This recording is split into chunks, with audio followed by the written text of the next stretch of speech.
আজ ছোট্ট আয়োজনের মাধ্যমে আমাদের ফার্মটিতে একটুখানি পুজো দেওয়া হবে, ওই জন্যে ফল টল কাটা হচ্ছিল। আর আমরা বাকি সব জিনিসপত্র এখানে ফার্মে বয়ে নিয়ে আসছি, আর বামুন ঠাকুরও সেগুলোকে গুছিয়ে গুছিয়ে রাখছে। প্রথমেই দেখতে পেয়েছিলে ময়না দিদি ফল কাটছিল, আর এখানে তুলি আর মৌসুমি দিদি সবজি নিয়ে বসেছে, কারণ আজকে আমাদের পুজোর সাথে সাথে বাড়িতে খিচুড়ি হবে। আর এখানে ফল টল কাটা হয়ে গেছে, দেখো কতগুলো হয়েছে ফল আর চিড়ার প্রসাদ। আর দেখো আমি এখানে সুন্দরভাবে জিনিসপত্রগুলো বয়ে নিয়ে যাচ্ছি, আর সাইডে পুকুরটা আছে বলে খুব সুন্দর লাগছে। আর মা এখানে বাকি সব ভারী ভারী জিনিসগুলো মাথায় করে বয়ে নিয়ে যাচ্ছে, কারণ আমার কদিন ধরে শরীরটা খুব খারাপ চলছিল। আর এখানে দেখো সব কিছু গোছানো হয়ে গেছে। আর যজ্ঞ ডুমুরের ডালটা কীরকমভাবে কাটতে হবে, কত বড় কাটতে হবে সেটা দেখিয়ে দিচ্ছিল বামুন দাদু, সরি বামুন জেঠু। তো এখানে গুছাগুছি প্রায় কমপ্লিট হয়েই আসছে। তো এখানে পূজাও শুরু হয়ে গেছে, দেখতেই পাচ্ছ। আমি ঠাকুমা ও আছি পূজার কাছে, বাকি সবাই আছে রান্নার কাছে, খিচুড়ি রান্নার ওইখানে। আর ওইখানে চিড়ির উপরে সব প্রসাদগুলো অল্প অল্প করে দিয়ে রাখছে, এখন সবই দিয়ে দাও না, পরে একসাথে মেশানো হবে, কারণ দুটো জিনিসই এখানে ধরা হবে। আর এখানে কিন্তু অনেক বাচ্চারা এসছে বাজনা বাজানোর জন্য, ওদেরকে বলা হয়েছিল, ওরা ওই জন্য ওদের কাছে বাজনা ছিল।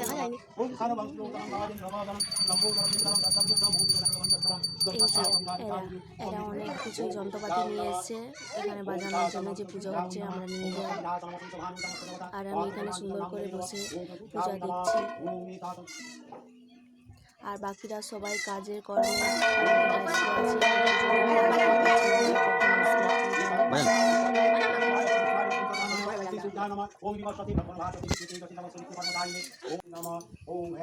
আর এখানে দেখো আমি পঞ্চপ্রদীপটাকে সাজিয়ে দিচ্ছি, কখন কি দরকার পড়বে তখন আমি একটু তাড়াহুড়ো করে সাজাতে পারবো না, তো আগে মাগেই হচ্ছে সাজিয়ে রাখছি আগে ভাগেই।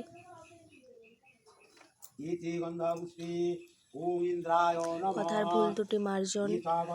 আর আমাদের এইখানটাতে এখনও তো শুকায়নি, বৃষ্টির জল ঢুকে ভিজে গিয়েছিল, সেই ভিডিওটা কারোর সাথে শেয়ারও করা হয়নি। তো দেখো এখানটাতে একদম কালো হয়ে আছে মাটিটা, একদম ভিজা ছ্যাঁচা। আর এখানে তিরপলটা বিছিয়েছিলাম, নিচে জল বেরিয়ে গেছিলো পরে।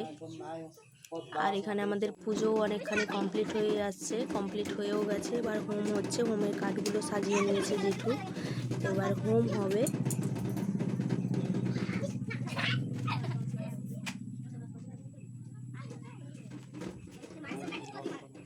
ছোট্ট করে পূজার আয়োজন করা হয়েছিল, কিন্তু করতে করতে অনেক বড়ও হয়ে গেছে।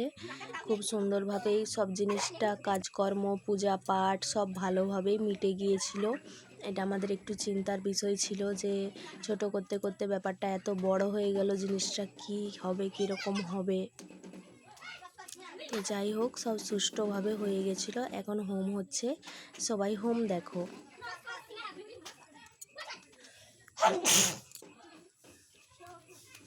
বাচ্চারা এখানে বসে বসে খেলছে।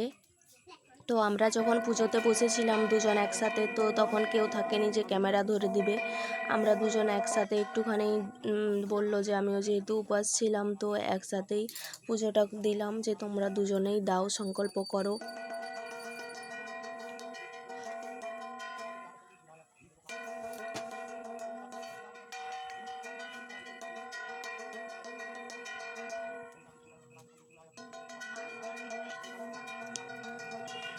আর এতক্ষণ একটুখানি বসার সুযোগ হয়েছে, একটুখানি চুপ মেরে বসেছে, নইলে বসতেই চাইছিল না, বসছিল না, এদিক সেদিক ঘুরছিল দেখছিল।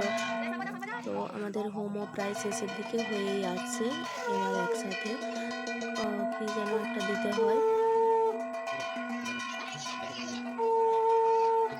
তো তোমরা সবাই কমেন্ট করে বলো আমাদের পুজো পাঠ, আমার এই ভিডিও সব কেমন লাগে তোমাদের। আরও নিত্য নতুন ভিডিও তৈরি করতে সাহায্য হবে আমার তোমাদের কমেন্টে।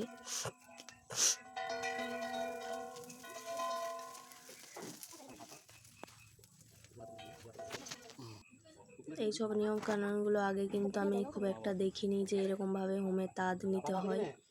আর এই যে দেখো হোম তো সারা হয়ে গেছে, এবার আরতির পালা, আরতি হবে।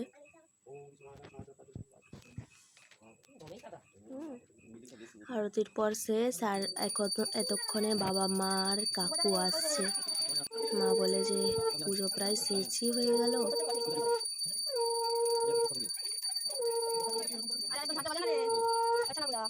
আর এখানে কিন্তু প্রচণ্ড বাতাস।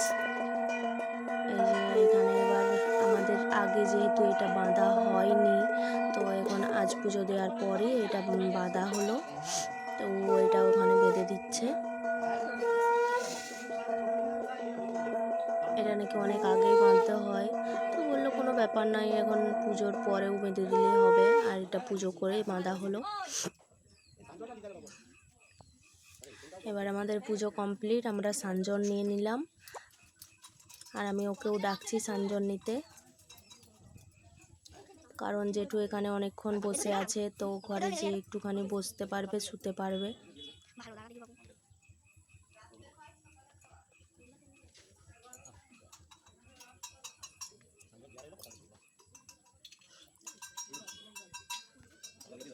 আমার ভিডিও তোমাদের কেমন লাগে কমেন্টে অবশ্যই জানিও। আর এই যে বাচ্চা লোক অনেকগুলো স্নান করতে চলে গেছে, জল থেকে উঠে উঠে আসবে, তখন অবশ্য আমার ভিডিওটা করা হয়নি।